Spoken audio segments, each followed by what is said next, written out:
Hello, everyone, and welcome to another episode of the Fulfilled Musicpreneur podcast. Today, I am here with my amazing friend and sister, Kirsteen Purdsey. Okay, so what does everyone call you now? Because I know it's either, I'll let you introduce yourself. Okay, so yes, it's very confusing at the moment. I have two names that I go by, Doolin and Pudsey. In Ireland, I'm still very much Doolin. I tried to transition to Pudsey, which is my maiden name. Um, well, I tried to transition back, but I haven't done it very successfully. So when I was branching out with music, I deliberately kept any surname out of anything. So I was just going by Kirsteen Music. But then when I did the Red Rooms, they cottoned on to my Facebook name, which is Kirsteen Purdsey. So it's just like, so I was getting advertised by my maiden name, which I don't really go by anymore. So Okay. anyway, that's kind of so. Um, Kirsteen is perfectly fine. Will we just say Kirsteen of Kirsteen Music? Just Yes, leave it at perfect. that. Yes. All right. First of all, thank you so much for joining me on the podcasts. I have known Kirsteen for years now. Yeah. We've been friends since joining Kingdom Music Academy and since being in a Connect group. So that's like a small group of maybe 4 to 5 women who come together every couple of weeks and share journeys and pray over each other. And that group has just been such a blessing to me, Yeah. but I think one thing I really enjoy is watching the journey of these amazing Mm. women. And Kirsteen, in particular, has been a blessing to me because I've watched you from when you were thinking, oh, okay, really, really baby steps, really baby steps back into this music journey. And, you know, Mm.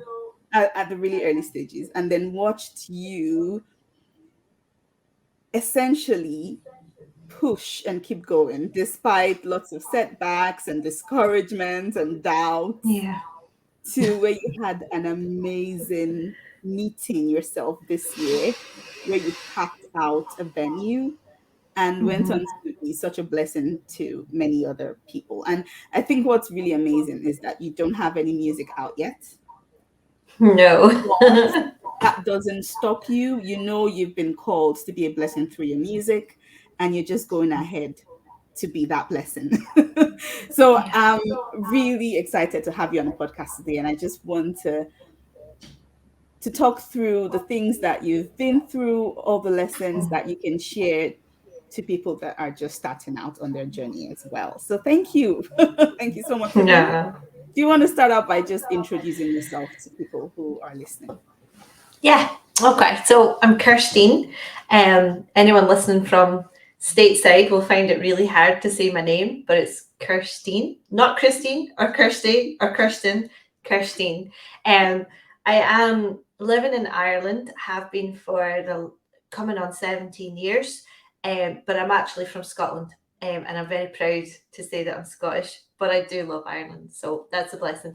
Um, I am, well, some might say in the middle age bracket, but I'm very, very young at heart, and I have two incredible teenage daughters. Mm. I'm a single mum, not by choice. That's part of this story, and but have raised them on my own now for over a decade, which is insane, but a true thing. Um, and yeah, met you maybe through Kingdom Music Academy, and very honoured to have met you. And you have been a great source of encouragement to me. But yeah, I am a singer songwriter.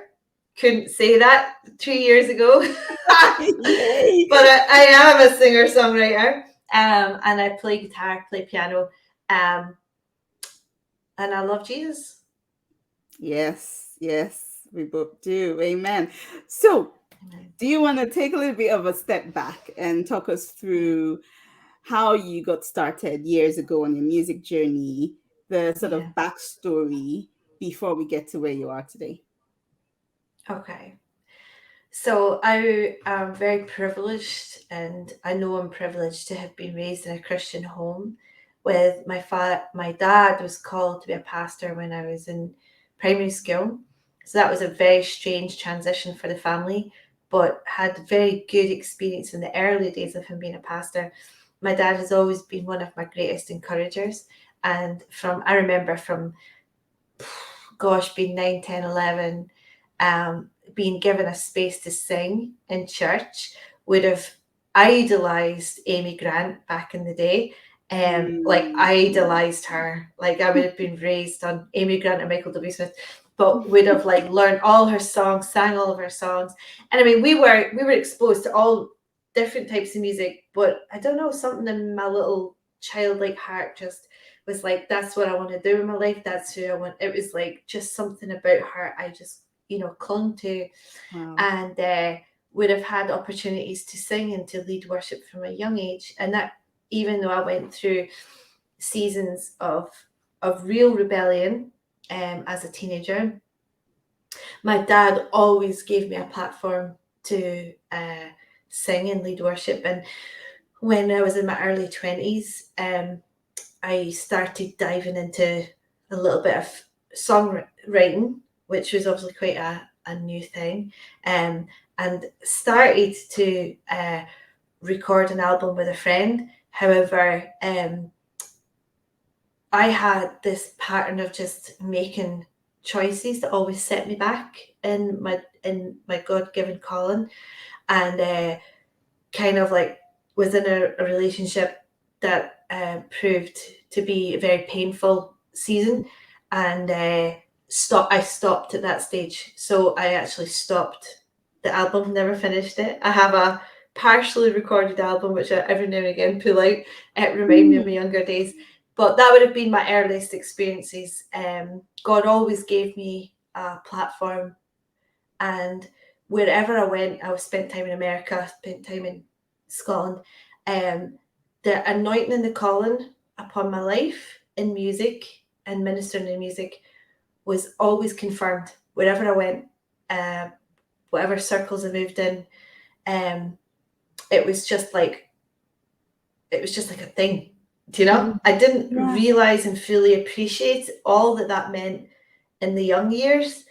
uh, would have, as I was coming into my early 20s, would have been very influenced by Hillsongs and Hillsongs United, particularly. And I remember people speaking over my life, oh, you're going to be as big as them and all that kind of stuff. And Oh. like, it was just strange. It was just like wherever I went, um, Mm. people, just could sense something, saw something. Mm. I used to think, oh yeah, I'd love that. That'll never happen or whatever. Or like, but yeah, so that would have been the early years, should we say. Right, right. Okay, okay. Mm. It's funny you say that because that seems to be a common thread with a lot of people that I meet, and even myself as Mm. well. I think because music is almost like second nature to us, and I think Mm. to a lot of us who have the gifts, it comes really easily to us. So to us, it's not really a big deal that we're doing what we do, and I think a lot of us struggle to really relate when people are like, "Oh, you're gonna do great," and it's an interesting thread I'm noticing. Right. Yeah, but I think that's why we all need to feel cold. We need to feel Yeah. that for ourselves, because if all you have is people saying you're going to be amazing, you're going to go far with your music, that wouldn't really take you far.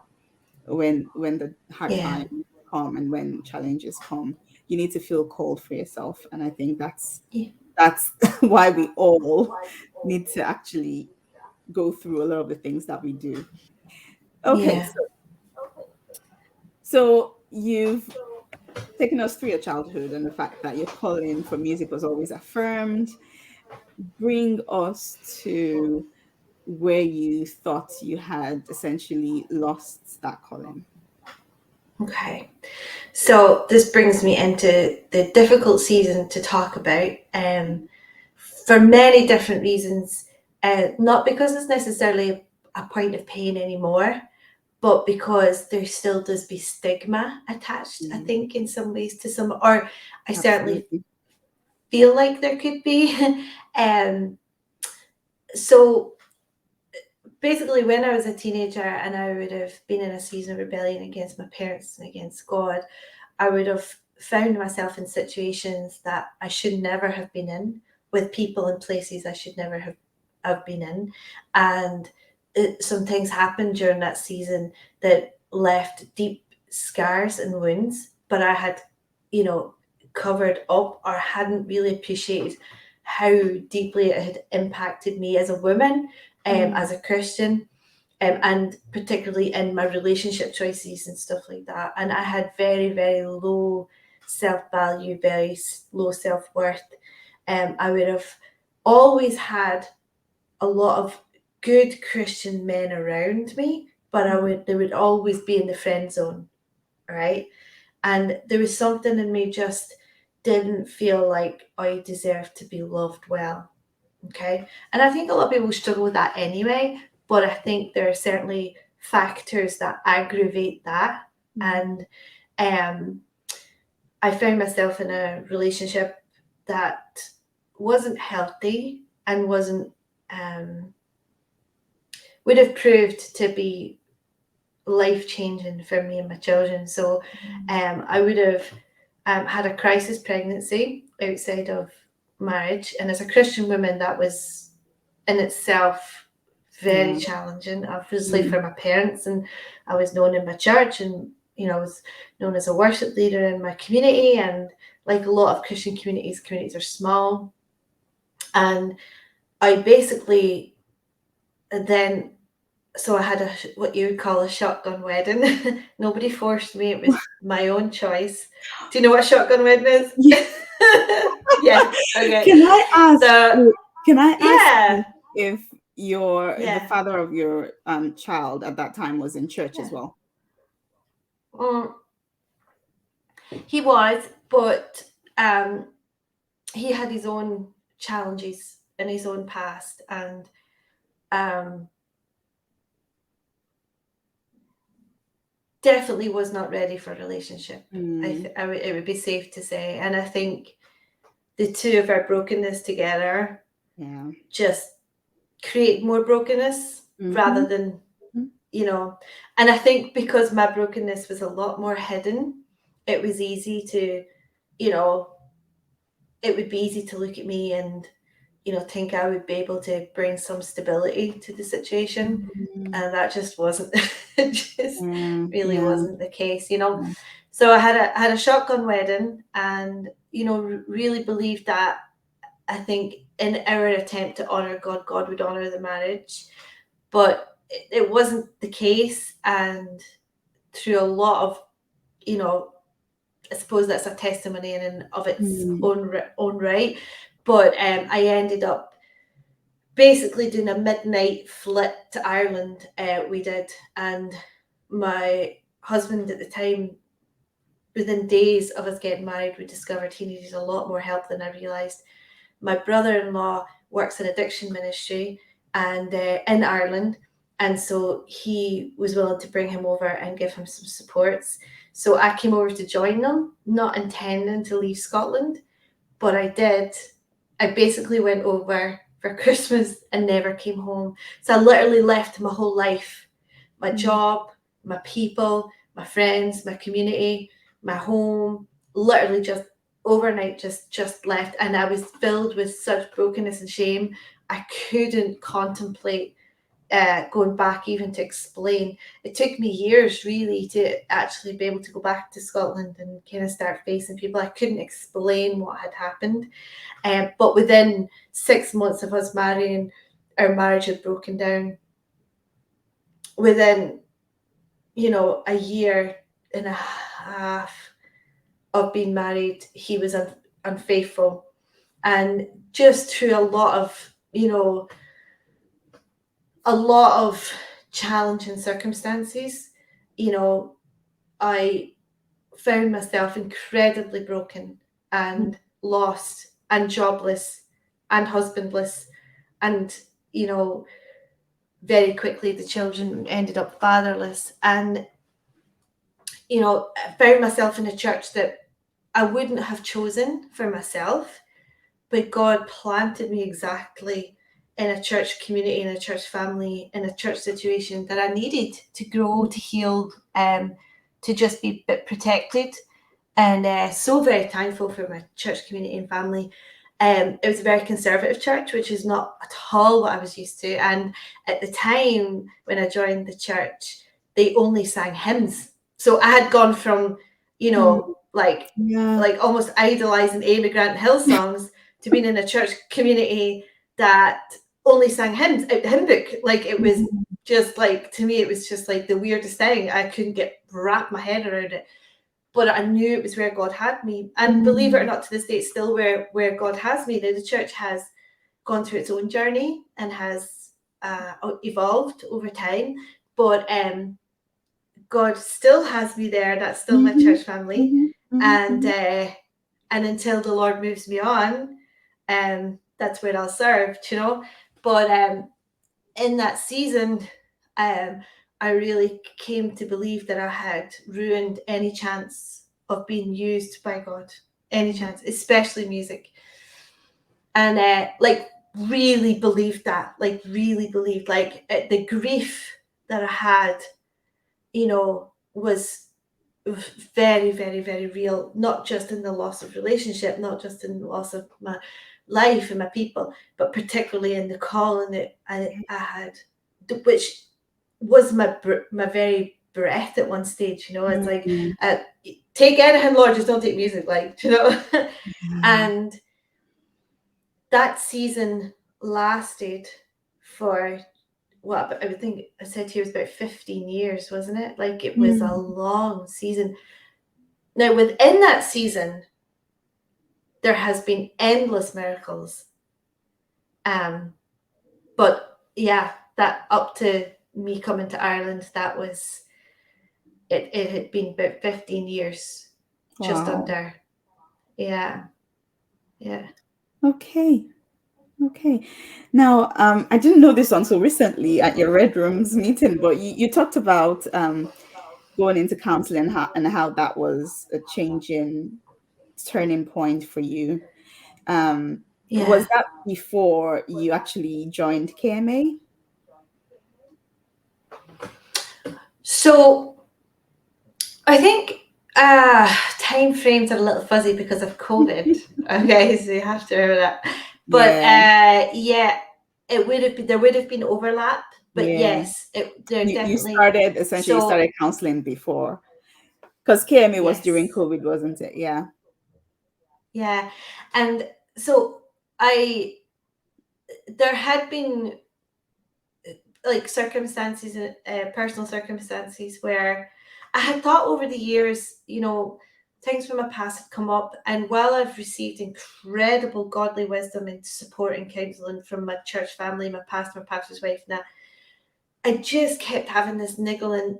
Even when I was counselled, at times I'd be counselled and I would still be left feeling like maybe a little bit misunderstood, or a little bit feeling that the guilt and the shame still remained.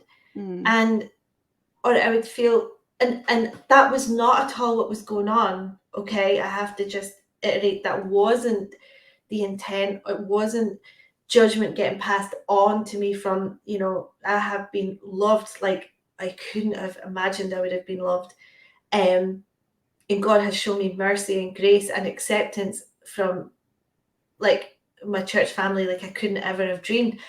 But it was something internal that was still going on, and it kept rearing its little head every now and again. And then another relationship thing came up, and I was kind of in a crisis situation again. And I was like, hold on, how am I back in a crisis situation? I vowed I would never be in a crisis situation again. And it wasn't just the relationship, it was my response in it. It was my response to the counsel I was getting. It was my response to how people were viewing it, and it was a whole host of things. And because I'm a people pleaser by nature, but I was terrified. I've been terrified of what people think. I've been terrified of, you know, people thinking bad of me. And I know I've shared a lot about this with you, maybe, and you've been great at trying to bolster me up, you know. And it just kind of, I just was feeling very, you know, like, and then that, I believe it was the still small voice of the Holy Spirit, but that, you know, come to me, maybe it's time, Kirsteen, you know, maybe it's time that you go and talk with someone who's completely separate to your life, has no stake in you, that you can't disappoint, that you can't, you know, because I was like, I had felt like I'd carried such a weight of disappointing people, you know, for all those years, that I felt like such a grief in my heart. I was like, I can't do it again. I can't disappoint, because I had built up such a life in Ireland and such a love and community that I hadn't felt I deserved. It was such a weight to me to think Yeah. that people would be worried about me, that people Mm. would, and it was known that when they were counselling me, it was because there was like a potential loss to them. Because if Mm. I made a decision in my life, it wouldn't just affect me, it would affect them. Yeah. Because when you have relationship, you have a stake in Yeah. somebody's life. We're not lone islands, you know. And it was really, a lot of it was out of that. It was out of duty Mm. and knowing how ingrained I was in my community, that I just thought, I need a separate space. I need a space where there's no, I can't hurt this person. I Mm. can't disappoint them. I can't let them down. It's not going Yeah. to affect their life if I choose this way Yeah. or this way. Does that make sense? Absolutely, absolutely. Like I definitely, because I was talking to you recently and said, okay, I think I need to. I was thinking about going into counseling myself, because sometimes I think Yeah. there's some things I want to say that I don't want to say to people that know me, Yeah. but I need to say it. Yeah. So there's definitely a place for that sort of open relationship that you know you can speak freely and get counsel. Yeah. Um, but you're not worried about someone thinking about what you told them last week when you're on stage leading worship. 100%. 100%. And that is a very real thing. It's like, you know, it was like, I was like, if I go pouring and sharing, I have to then face, you know, this godly women in church on Sunday. And it's just like, you know, and even though I know that those It's a precious people in our protected life, place, yes, but it's still, just, still. yes, yes, No, you absolutely, I get understand. you. I get, I get you. I get you. Yeah, Because, and the truth of the matter is, even some of the things we learn in church is conflicting. There is a it can be. tension Yeah. sometimes when you are trying to make sense of things that happen around you. And Mm, sometimes you really just you need help. But to get the yeah. help you need to be able to speak freely. Yeah. So And I I totally think, yeah. yeah, and I think as well, we go for counsel with our pastor or pastor's wife or whoever it is that is like, you know, we go to for wisdom. But sometimes we have things that are so deep in our Yeah. hearts that we actually don't feel we can share them. So Mm, we're going to somebody for prayer or for wisdom. And mm, while God is all knowing and while God does speak through people and people are channels, a lot of time people are missing key information. yes. So they're counseling you based on, you know, Yeah, limited partial, information. Mm. yeah. And so it doesn't actually bring the balm that's required, And do you that's know? also another really good point, because I'm thinking um what I need to share is so much that you don't have the time for it. And I feel guilty even spending half the time that there's a lot. So I totally get the need for it. And I'm thankful that you took that courageous step to find someone and you continued on the journey. Yes. Because that has been something that has really helped you. So do you want to then talk about your journey into KMA and into where you are today as an artist? Yeah. Yeah. So I think so so what happened was I started the council in December of 2020.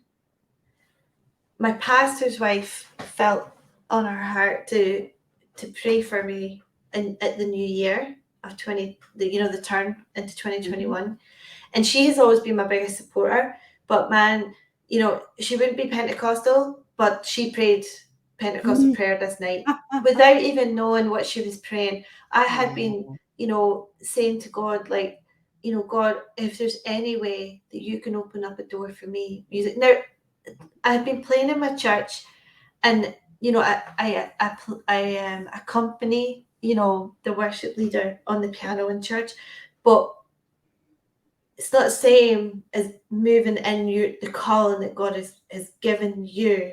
Do you know? Now Mm. it is if that's your calling, but Yeah. for me, I knew it wasn't the fullness of the calling that God has in my Yeah. life. And I had kept praying. I said, Lord, even if you never give me a husband again, would you give me back music? It's like that deep. Like most people are like, no, pray for a husband. I'm like, no. I'm like, Lord, music, please, give me a space. Yeah. Not seeing at all how in any way I'm in this little backwater part of the world, in a church community that's very small, that doesn't really interact and mix that much with other Christians. And I was just thinking, like, there's no way. And a church that is conservative. So I was like, how in the world could you possibly open a door and make a way? But I just said, Lord. And then my pastor's wife just said, I just get this feeling, the sense to pray for you. So she prayed over me, and she prayed like this, that God would basically open up the heavens and release all that God has for me upon my Wow. life. Like, Wow. but I knew what she was praying, but she Mm-hmm. didn't know what she was praying. Like, in a sense, Absolutely. I Yeah. knew that it was in this area. And I remember Wow. sitting thinking, oh wow, Lord, like, oh wow. Mm. And it was such an anointed prayer. So that would have been literally, it was like the day before New Year, or it was like New Year's Eve or New Year's Day or something like that. It was like right at the turn of the. And then in the April of 2021, I always say stumbled, I stumbled upon one of KMA's challenges. And I remember seeing the advert on Facebook, and it was for 2 weeks, and I was thinking, how can I commit to a 2-week challenge? First of all, like, I'm so busy with my work and my kids. How can I commit to a 2-week challenge? That was the first thing. But it was during COVID, so of course I could commit to it, like, and then I was like thinking, but it's not really for me, I'm sure this is just one of them mad, like, Facebook, they're going to try and draw you in. And I remember sending it on to a couple of other friends, one of my friends, Karina, and she's like, she loves music and stuff, but she wouldn't be like a songwriter as such, so I don't really know why I sent it on to her. But anyway, so she ended up joining the challenge. I did the 2-week challenge, but that very first session that Brad did on owning your artistic identity, I think it was, Mm-hmm. blew me away. Like, it was like literally truckloads of manna from heaven. That's the only way. Wow. It literally was like medicine to my soul. It was like Mm. I couldn't get enough of it. I sat there just like, it was so like, wow, Mm-hmm. yeah. And it was just, yeah, I knew God was doing something. Now, it was baby steps is not even the word. Like little baby pinky toe steps, like, um because and even when we first met, like, the wow, the difference even in, the God has continued the healing, but I was so scared. Oh, Yeah. maybe do you remember? I was I so remember, scared. and I remember you saying you need to hear from God about this because you don't want to disappoint. Exactly what you were talking about 5 minutes ago. I remember you saying over and over again, no, you need God to call you into this. You don't want to call yourself. Yeah, And I because I knew what yeah. yeah, I knew what I was like as a younger woman. I would have pushed Mm, doors as a younger woman. I would have forced things, and I knew my heart as a younger woman. Like, and it was pure in a sense, but like in another sense, it was just like not. And I just was like, I was so scared of yeah. moving forward, and I just was like, Lord, I have to know that something is from you. I Mm, have to know. And I will not move to the left or to the right mm, unless I know.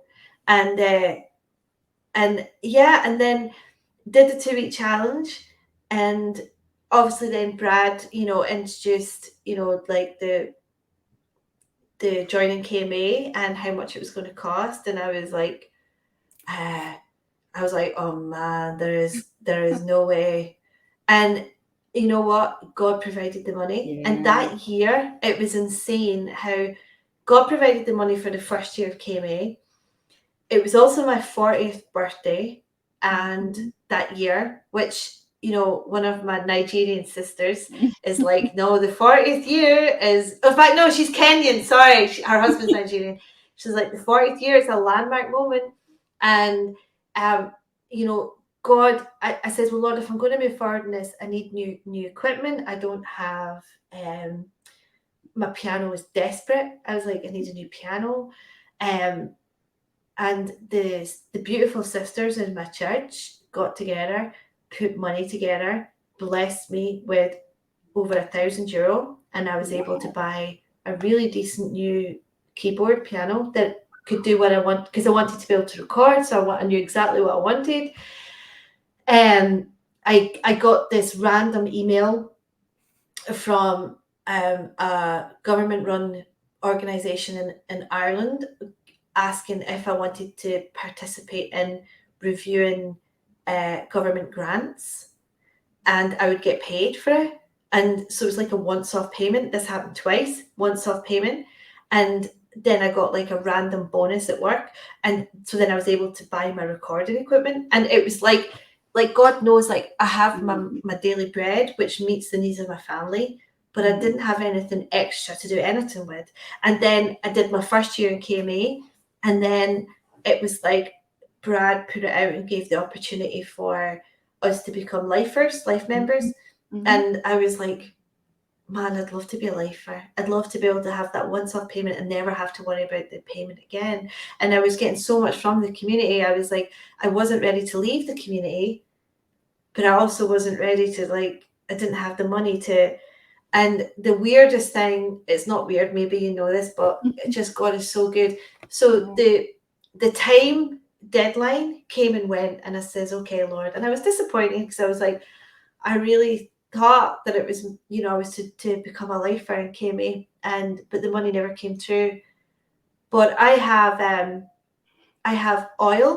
oil tank in here. I know it's kind of strange. Most of you have gas and all, but I have an Mm, oil tank, and it's hard to manage because you have to have hundreds of euro to be able to put oil in the tank. It's not like you just pay your 20 quid a week or whatever. And I had 500 euro saved for oil, right? for Which is like electricity, was it? oil, 500 for oil, Yeah. like What home was heating the oil oil. for? Yeah, uh, for heating the house. Okay. Yes. For yeah. Yeah, yeah. And so basically, the same weekend that the deadline was for KMA, Brad messaged me. Oh, sorry. First of all, my home heating stopped working, and I was like, "Oh, great! I've run out of oil." And then I says, "Oh well, thank goodness. Um, I have this money put aside, for the oil." So I was like, I went out to the oil tank and I was like, tapped it, because that's how if there's if it echoes, if it's run out of oil. Right. So I like tapped it, and it didn't echo. So I tapped a little bit higher and it didn't echo. And I tapped all the way to the top and there was no echo. I have never filled that tank of oil. Never. Ever. I've never been, because it cost like Wow. €1,200 to fill the tank with oil. I climbed up my ladder, lifted the lid and looked in, and the whole tank was full, completely full Wow. with home heating oil, which would last me nearly a whole winter, pretty much a whole winter, right? And I was like, what in the world? I was like, how? And so I realised then it had broken because it was an actual thing that was wrong with it. So I got my landlord out and all that, and that was grand. So it wasn't a run of oil. Well, then didn't Brad privately message me and said, I saw you were interested, but you never put forward for the, for the whatever. Now, what he had asked for was it was way out of my, budget. And he Yeah. said, I just feel the Lord has laid it on my heart, to message you or whatever. And I said, and it was like instantly, it was like the Holy Spirit was like, reminded me of the money that I had put aside for oil. And I says, well, it's not enough. It doesn't cover it. And I messaged him and I said, well, I have this amount, but I don't have any more. And he says, well, pray about it over the weekend. And if that's what the Lord lays on your heart, then that's what we'll go with.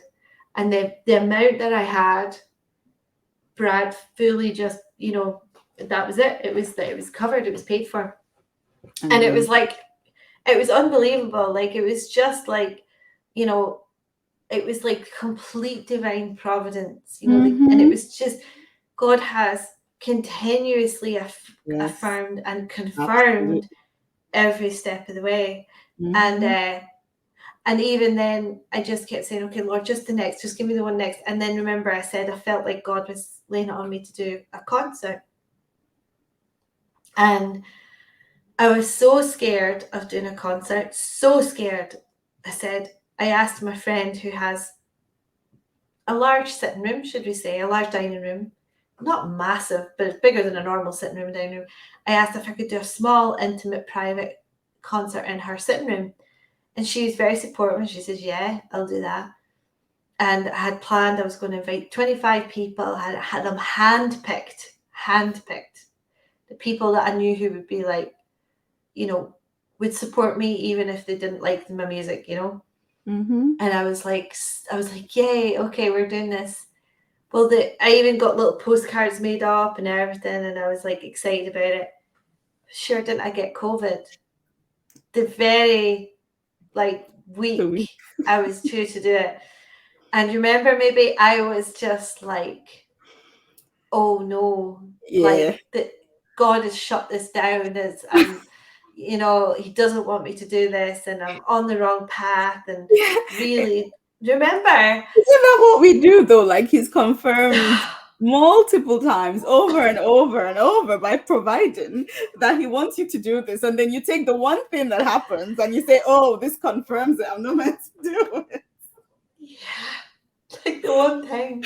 I remember saying, no. And I was so convinced, and I really wrestled. I was like, and then I had to park it. Do you remember? Maybe I actually in my heart, I just had to park it and just say, okay, until it kind of like recalibrated and kind of, and then in that in between, then do you remember? Like, God never let up. Like, he then, I work in a Christian drug and alcohol rehab now, and my brother-in-law runs it, and my brother-in-law's not musical at all, and he could live his whole life and never listen to a song and would be quite happy, right? He's like, it's the weirdest thing to me. But anyway, but we were having a graduation, and graduations are a big deal, and loads of people come and all that. And there are some people here in Ireland who knew that I was musical and that I was, doing something in the background, but I was keeping it very tight-lipped and quiet. And out of the blue, my brother-in-law came to me and asked if I would do one of my songs at the graduation. Now, my brother-in-law does not do this. As I said to you, you're lucky if you even get him at a graduation. And I was like, what? Are you for real? Like, and then, but I just kept smiling. I just said nothing. I just said, okay. Because I was in that season of just, okay, Lord, you give me this. And by this stage, I'm just laughing my head off because I'm just like, this is actually getting to a point where it's getting ridiculous. Like, like confirmation of what God's doing. Yeah. And then I said to God, God, I don't even have a song that would even work for the graduation, that would be relevant. My brother-in-law hasn't even heard any of my songs that I've written, so like, this is mental. And like, I knew the style that I was writing in Mm. wasn't the style that he would necessarily, you know, encourage and promote. And I was like, oh my goodness. And I just laid it before the Lord, and I was just like, okay. And the song, you know, Only God Can Write This Story, that was birthed out Mm. of that, you know, and it was birthed out of him and how God had, what God had done in his life, out of what God was doing in the lads that were graduating, but also what God Yeah. was doing in me, you know. And the Yeah. chorus, Only God Can Write This Story, you know, how he's taken all the broken parts, you know, Mhm. he used it Mhm. all for his glory, you know. And like, it it's actually like, it's a simple song, but it's like, it's the first line is, look at what the Lord has done, you know. Mm. And it's like, and I finished the song with the same line that I opened the song, look at what the Lord has done. And I was freaking out because I was like, I knew it was going to be packed, and I knew there was going to be other conservative people there that might think my brother-in-law's gone a bit mad. And like, to you, my music is probably very reserved, but to others it's not, you know, because like, music is quite divisive in Christian circles at times, you know. It's too worldly, it's not worldly enough, and you know.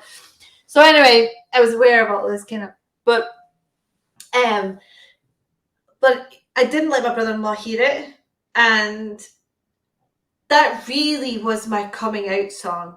Like, it was my coming out moment, and I knew that night, with the place packed and everybody in that room, there was no putting it back in the box. Like, I knew at Mm. that stage, God put me out as a singer-songwriter, and there was no coming back from it then. Do you know? Mm. So it was like, and people were like shocked, but like in a really, really, really good way, because they did not Yeah. know this side Yeah. of me, you know. And they were just like, wow, you know, like, I got a lot of like, wow, like, you know. And it was like, and I just kept just like, I was just so filled with such peace, because I just kept laughing inside myself to God, because I was just like, honestly, who could have known? And it Mm. felt so natural and so normal and not weird at all. It was just like, you know, even after all these years not doing any of my own music, you know. And so from that point then, um the concept of doing a concert, you know, Yeah. obviously we talked about it again. You girls in my Yes. connect group kept encouraging me. Let's actually just stop here. What we'll Right. do is we will talk about the concert at the next episode, because Okay. that is something I get a lot. How do you go about putting together an event? How do you go about putting together a concert? How do you fill the venue? And then someone who was just stepping out in faith went and did it. So I really just want a step-by-step move of how you did it, so people can actually learn to do that for themselves. So let's stop Okay. here. Thank you so much, Kirsteen. This has been amazing, just hearing your story. Thank you so much for sharing it. We'll see you all at the next episode. Bye for now.